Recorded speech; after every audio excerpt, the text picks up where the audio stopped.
This is the Mazda prototype, one of just two works cars campaigned in IMSA's United Sports Car Championship between 2014 and 2016, marking the Japanese manufacturer's return to the top-level prototype class since 1991, when they triumphed, of course, at the 24 Hours of Le Mans. The all-carbon fibre construction with inboard suspension, carbon brakes and advanced aerodynamics represented the state-of-the-art chassis technology at the time.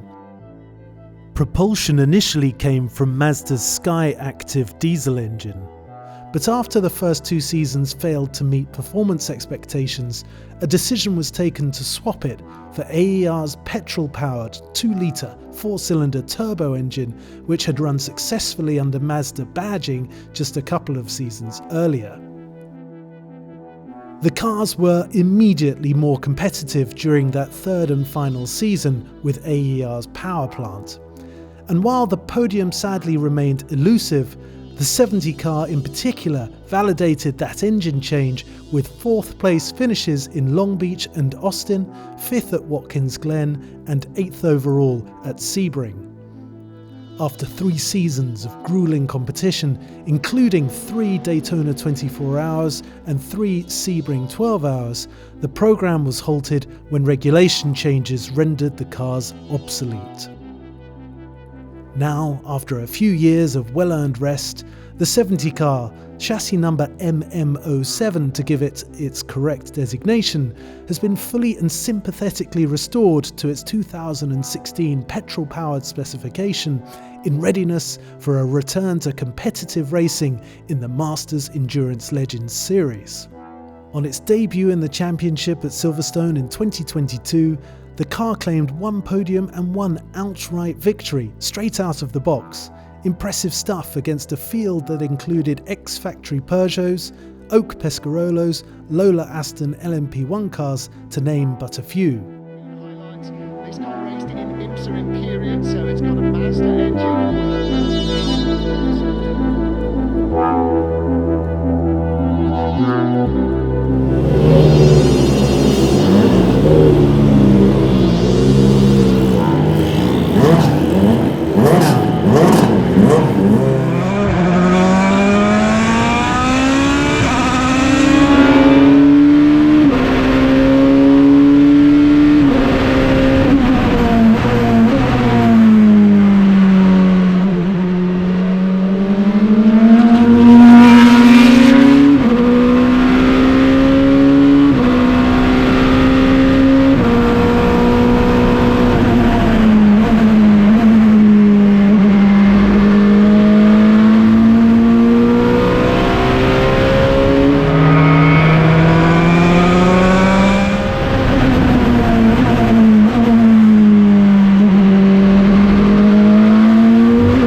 That's just fantastic. You know, normally with these kind of track tests that we do, we try to plan for 2, if not 3 sessions on track just to give me time to really dial into it, to figure out how hard you can push the car, to get everything hot and working as it should so that we get a true sense of the car's performance. But to be honest, we've just had 1 session, the first session, and within 4 or 5 laps, I mean, if we had to pit then and call it a day, I'd feel totally satisfied that I'd got an excellent reading on the car, because it's just so easy to dial into. It's a very, for a very high performing prototype racing car, it's a very calming environment. It's silky smooth. That was the first impression on the outlap, was how smooth the ride quality is, how beautifully damped the car is, particularly over rumble strips and apex curbs. And the power delivery is completely unexpected. I mean, I've driven derivatives of this engine in other prototypes, and you definitely know you've got a turbocharged engine. There's always a little bit of lag, there's a ton of power that arrives when it arrives, and even with all the fancy anti-lag systems and so on, you still are aware that it's a turbocharged engine, and you have to moderate your throttle inputs a little bit for that. But with this, it just felt so smooth, so progressive in its delivery of the power on throttle, from low in the rev range right up to the top end, which is where it really sings, that you forget that you're not being pushed down the road by a normally aspirated engine. It's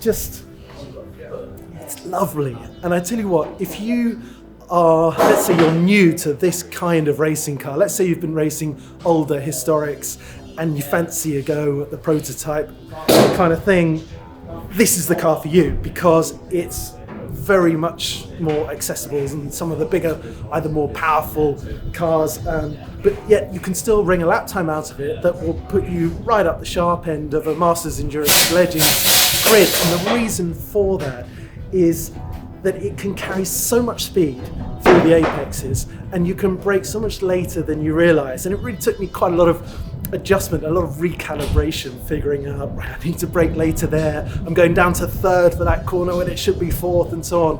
And you just feel that every lap you brake a bit later, sometimes a bit softer for the quicker corners, you don't go down that extra gear, you carry more apex speed, you get on the throttle sooner, and everything just works. It harmonizes, you're in the power band. When you pick up the throttle, you've got more airflow through, over the top and underneath the car, so you're generating more downforce, and it just clicks. And so even though you're going faster, it feels so much easier than the lap before, where you were braking a bit too much and taking that extra downshift. So that's the enjoyment of the learning curve. It's just about challenging yourself to carry a bit more speed every single lap, and the more you do, the more it encourages you and thanks you for doing so. It's a very calm, cool place to sit.